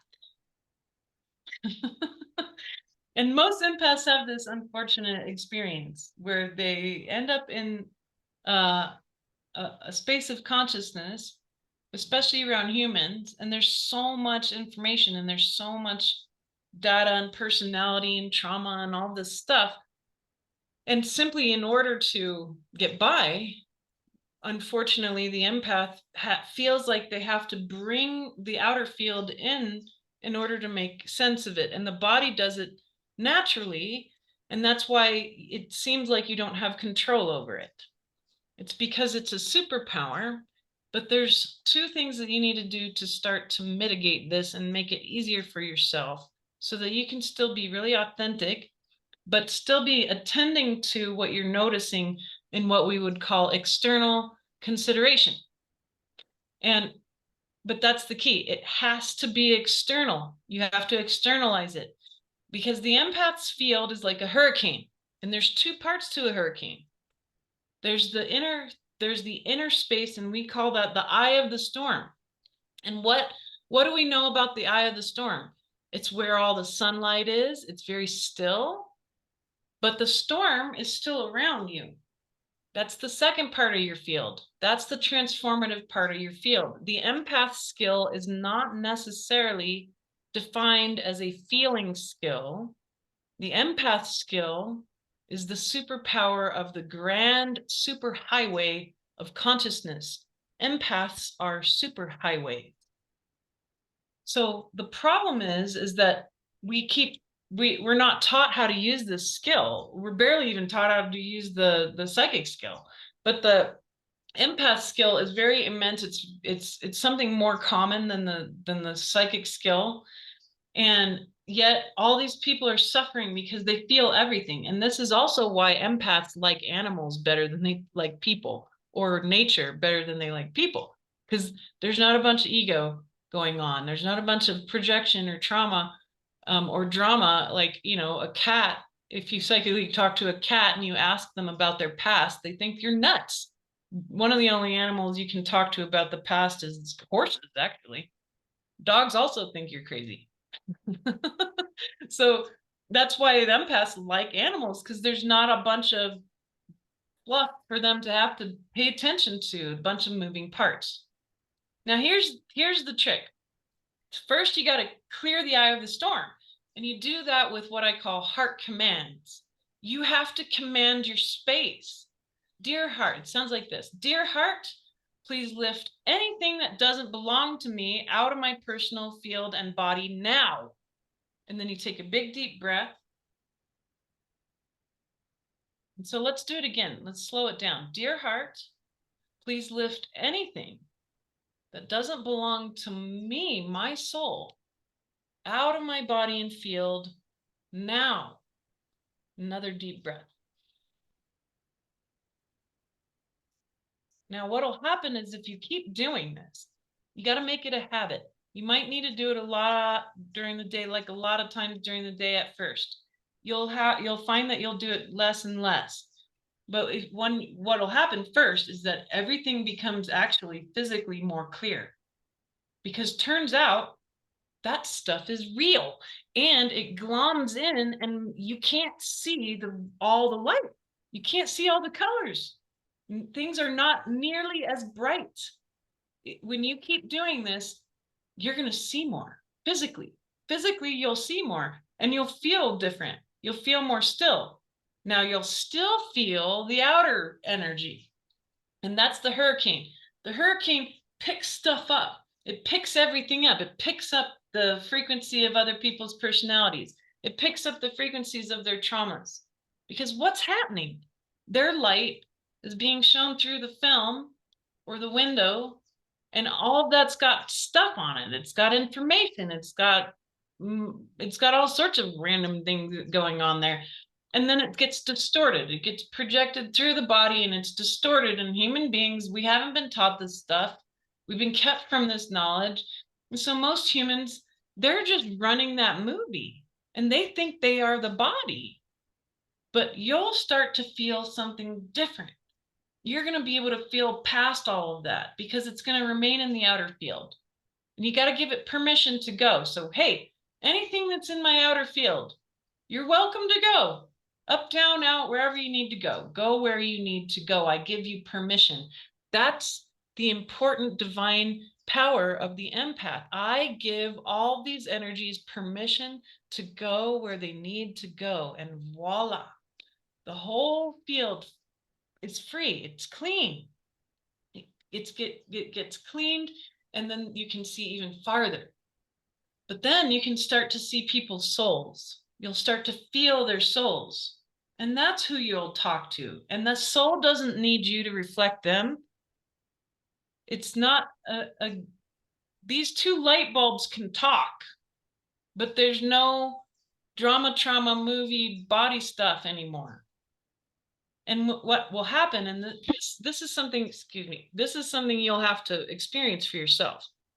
What'll happen is, once that comes online and you're aware, I can really feel this person's soul. This is why it's been fun and intriguing for us to connect today, because I can see your soul and I'm speaking to your soul. And it's a soul, I feel that, yeah. Yeah, it's a soul to soul discussion. And one of the cool superpowers we all have is to draw the soul out. And that's why it feels like, oh, I really can be myself. Like, I can be around Elizabeth and not have to be like her. I can be me. In fact, she can see me. She keeps talking to me, and she keeps bringing me out and beyond all the other stuff, because she can see me. And you'll be able to feel and see others. And when you draw them out, this is going to change the way you have relationships. It's going to be like night and day. It is going to be so much more enjoyable. And the people you meet and the people that will show up are going to be people who want to play with your soul's light, that they are drawn to it, like we were drawn to each other today. And it wasn't just you being drawn to me. That's not how it works. It's a give and take, and it happened before we even got on the call. Right? So that's what's so special about all of this. So play with those two pieces. Command the eye of the storm, your personal bubble, should just be clear. Anything that belongs to you will remain so that you can manage it. And then give permission for the outer field to do her job. Let it clean itself up. It just needs your permission, because you're the divine creator with the divine will. And all this stuff's in your field waiting for you. It's just waiting, and it keeps piling up, and then we feel crazy. But don't worry. You just have to give it permission, and it'll go really quickly. And then everything else will start to shift too. So play with it that way, and you'll find that the connections are going to be more real, more authentic, more true, more pure. And Thank you. see for yourself. Thank you so much. You were like, you showed me my soul. I could see exactly the path, and you made the connection Fun. for me. And I knew, yeah. Thank you so much. Good. You're welcome, sweetheart. Awesome. Thank you. Thank you, Christina. That's awesome. All right, we're gonna go to Damien.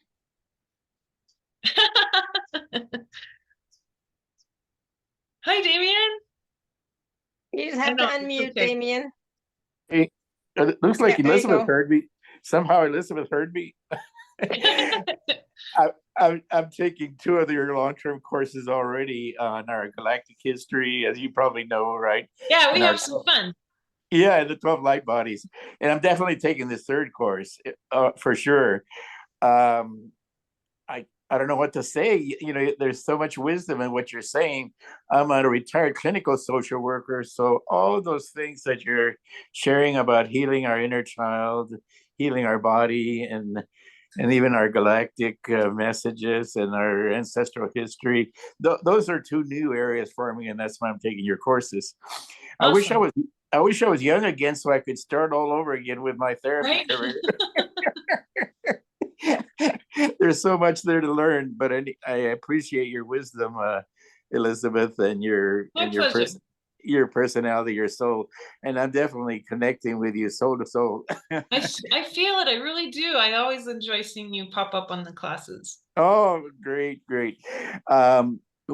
Your comments on healing and letting go of our trauma, you know, that was, and we have many types of trauma, you know, we talked about that. You get good examples of the childhood traumas and our body traumas, you know. But since I have a long-term history in contemplative spirituality, what came to my mind is more meaning to the mystics' words is like, you know, you have to let go of the old self or die to the old self, right? That has more meaning, you know, based on just a little you shared now. And it kind of confirms that and makes it more real, you know. And our true self, which lately I've been calling the last few months our true heart self, Yeah. is that, you know, that our true essence, right? Yes. Yeah. And so you're confirming what I've been reading about for a long time as far as the mystics. And of course, I'm trying to integrate that on my own spiritual journey. So I'm definitely taking your course and that'll help that process along. I think you're speaking about the identity piece. And that's Yes. actually beyond vital. Yes. So important. Yeah. Yes. Because what came to my mind is the universal trauma of just being separated from source. You know, it's really the cause of almost most human problems and societal problems is because we're all of us personally and socially disconnected from source, right? Yeah. And so the fundamental trauma that we have to give up is our old self of thinking we're separated from source, you know, that egocentricity that we're all get bombarded with at an early age, you know, or conditioned, you know, Yes. at a very early age. So what you're saying confirms the mystical wisdom that I've been reading about a long time. Of course, in my old age, I'm trying to integrate it more. Yeah. It's the And joy make of it the sunset time, right? You got to get to right, lean back and really examine it. right. But you're definitely helping that process in my let's call them the golden years. Yes, exactly. But I think the key piece, the antidote, right, is the I am. Yes, We yes. tend to seek out source in others, and that's where the whole Right. that's where the time of the guru came through, and that was necessary during the dark ages. Uh-huh. People keep like they'll come up with like these really old ways of doing things, and like there's so many different ways examples I could give, but somebody asked me the other day, well, what do you think about this guy doing, you know, announcing that he has achieved this certain skill and he's been doing this certain thing? And I said, well, I think that, you know, my short answer is it's an old way of doing things that was necessary during a different time on our planet. And that it makes sense if you put it in that context. So there's this huge amount of stuff we've learned from the Kali Yuga that had to be there because it basically contained the wisdom that later on we all have had to pull out of the cage, right? It's like a gilded cage of dogma or a gilded cage of practice that was containing something special. And I think that that's really key for us to look at all the practices and discern for ourselves. Are there some things here that maybe are not necessarily going to be useful as the light comes through, where now we're free of the dogma. The cage is open, but what's inside? What is the bird inside? And a good example, I think, would be even the teacher-student relationship is a great one, right? Because I don't see you as my student, Damien. You're my equal. You're my friend. But it used to be that we had a very defined structure of student-teacher relationship, even to the level of, say, the guru. And that teacher, if they were a good teacher, they were often celibate, right? So their children were their apprentices. They often were in a very aesthetic, they were in a certain kind of aesthetic. So they would wear special things, or they would be part of special temples, or they would have special, very unique practices and special secrets. They'd use the carrot on the stick to get their students to actually do stuff. Instead of what oftentimes we'll find is people will want to learn, but they don't actually want to do any of the work. And that's totally normal, because it's pretty hard being human, and we want to be comfortable, and doing the work is hard. But I think that now, like the whole teacher-student thing, here's a great example. I opened my heart and I said, all right, if my marriage is not the right marriage, and these two gears are just hurting each other by being together, then I'm open to the gear that fits. I have no idea. I'm not even going to assume that I know. I'm going to drop all knowing. I'm going to drop all attachments to outcome. Source, just send me the divine masculine. Send me my counterpart, right? But I was wide open. I'm like, I don't know where it's going to come from. I really did not. Well, then I end up getting an email from multiple men my age in their 40s, all at once, from multiple men, all asking me for more mystical training, for more remote viewing training. And they were all having some kind of issue, or they got themselves into trouble because they didn't listen to me properly. And which is kind of funny. But they were humble enough to be like, can you please help me? Because I think I really screwed up. And so I had this group of men, and it kind of honed down to a group of 3 men my age. And they were like gung-ho. They wanted to do what I do. They want to know how to do remote viewing and fight the Dark Order and be a warrior and all this cool stuff. And I thought, this is it. I've been waiting for this. I've been waiting to be a bridge between what I know and what I was trained in with a divine feminine teacher, my spiritual teacher. And I wanted to always be a bridge to the masculine, right? And this all is so inspiring, and I love these guys. And at first I was like their teacher, and then I realized, I'm like, we're all equals. I could see that. And I dropped the whole I'm in charge thing, and I said, no, we're all equals. We'll decide together. We're a team. We're a spiritual special ops team, right? And they love that. So and so then we're just going along, doing our thing. I'm training them. It's going really well.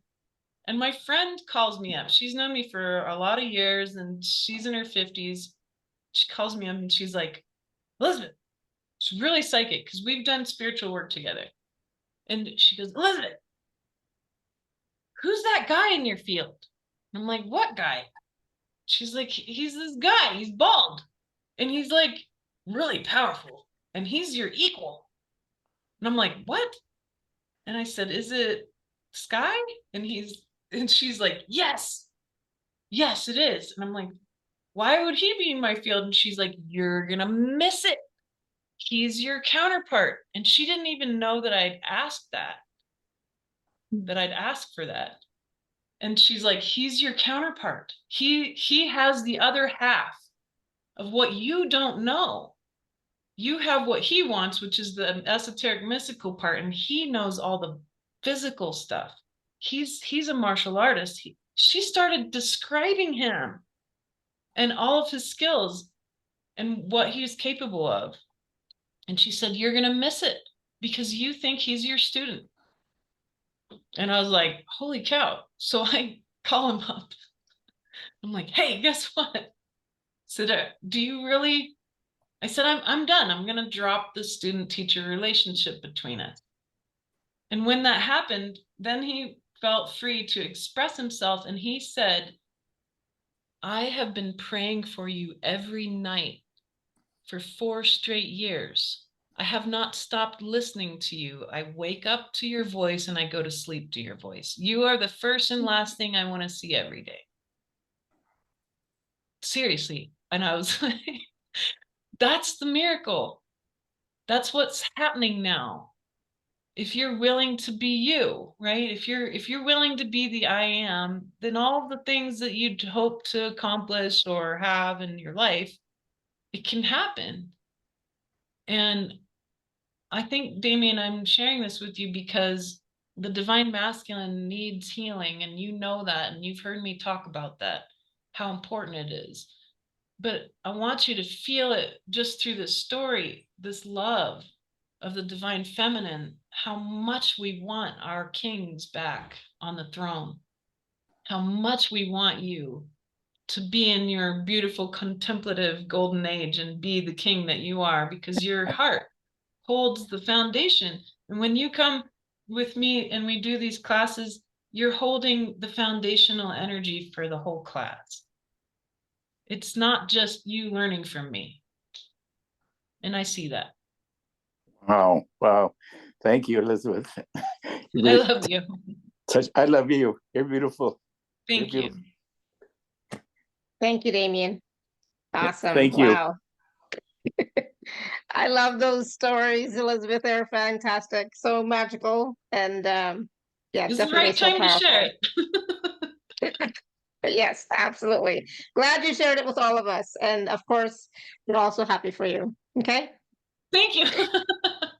Oh my God, I don't know where the time went today. So it's already been 2 hours, and it's like I feel like we could talk forever and ever and ever. There's like so True. much more for us to. I'm like, I went back and looked, and it's like, did we cover everything? Yes, I think we kind of, especially in the end, much more part. We always cover end much more. So that was awesome, and some wonderful questions. I know maybe there's always more questions. We always have more questions, right? We always want to know more and ask Especially about our me. personal stuff.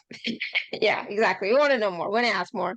But I think you know, the classes, the training with you, and the healing call are going to be fantastic. I'm going to try and make sure that I'm actually able to Yes, join come. live. Please. I would love for you to be there. I was looking at my schedule, my calendar. It's like I have to put it in there, and regardless, I'm just going to take that time off. It's like whatever. It'll If I'm be busy, so I will just. enjoyable. Yeah, you can receive, and people process things differently too. Some people fall asleep when I talk. That's totally Mhm. normal. Other people, they want to go like do stuff and cook and clean while you're listening. Do that if that's how you run energy, right? Yeah. Or just lay back and receive and have a cup of tea with your jammies and just enjoy. Exactly. And of course, even like this call today was so powerful. So I would highly recommend all of you to go back and watch or listen. I know we were at capacity, and I received emails from people saying, I can't get in, you're at capacity. I'm like, yeah, that's because Elizabeth's here. Yep. It's like that's gonna happen. But yeah, definitely go back and watch and listen. Be willing to receive, right? The frequencies, the transmission, the wisdom, etc. And definitely join us on June 3rd. And then of course, with the course as well. The course is all recordings, right, Elizabeth? Yeah. Yes. So the course is all You recordings can that you can take it do. on your own time, and there's a lot there, and most people, Yeah. they want to listen to it more than once. Yeah, absolutely. And of course, if there are some of the previous courses that Elizabeth has shared with us, if we have them from previous seasons, of course, as some of you know, they are still available. So if you want to, you can reach out. Otherwise, you can always go to Elizabeth's website, Prismatic Human, and check out what she has available there as well. Okay, there's a lot. I'll tell you that much. because It her is a lot. calls and her calls and classes go long for sure, but there's so much that happens, and if you're willing to receive and if you're willing to perceive, you will feel it, right? And you'll be able to receive it. So, how long is the offer good for? Well, I would say until we start the next season, so until the May 20th ish. So you have some time. You have some time, and even afterwards, if you haven't had a chance to purchase it, let me know, and I can always open it up for you. Okay, so that's not an issue. But the sooner that you purchase, it's just about the frequency, right? The sooner that you purchase, the sooner you will actually be part of the container and be able to start receiving. So it's up to you if you can, but I would in the next 2 weeks would be great, right? So there's just a lot there I'm for you to hanging out receive. there decorating already, so. Exactly. I wasn't sure how to phrase that thing, but it is about the receiving, right? So It is. It's a container. You're right, and it works on you. Yeah, it's starting to work on you. She started it a couple of days ago when she started writing the copy for it, right? So it's all, and I think somebody said that they purchased and they automatically started feeling chills as soon as they made the purchase, right? So That's I was funny. like, be willing to receive, right? Anything and everything is possible.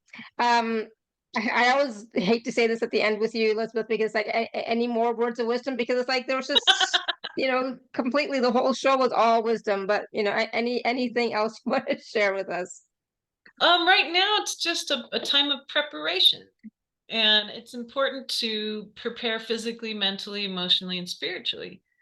There's no such thing as death, and eventually over the next year I'll cover more about what that really means, and conscious death and all these wonderful things that are part of our capabilities.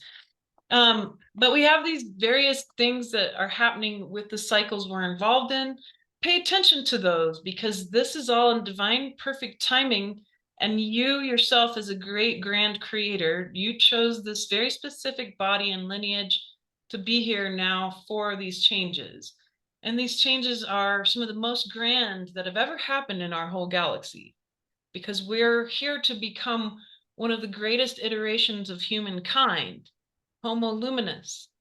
And by doing so, we will end the galactic wars. We will end the Dark Order by becoming that. It's an inside job. It's not going to be an external war anymore. It's time for you to stand in your actual true light, just that. That's all that's needed. And every possible way that you can do that will unfold in your life, as is the divine will and divine order with divine timing. So just intend it to be so, and every piece will reveal itself. And you'll get to have the same kinds of cool experiences that I'm so blessed to be able to share. Were they easy in the moment? Oh, no. No, it hasn't been, but it's been very precious. And the people around me now are so much more clarified about who they are and what they are, and what this grander vision of love really is for all of us. So we get to be new, renew our cultures, renew ourselves and our bodies. And that's really what apocalypse means. It means revealing you. That's what it is in the end. That whole flash of light. The flash of light is you.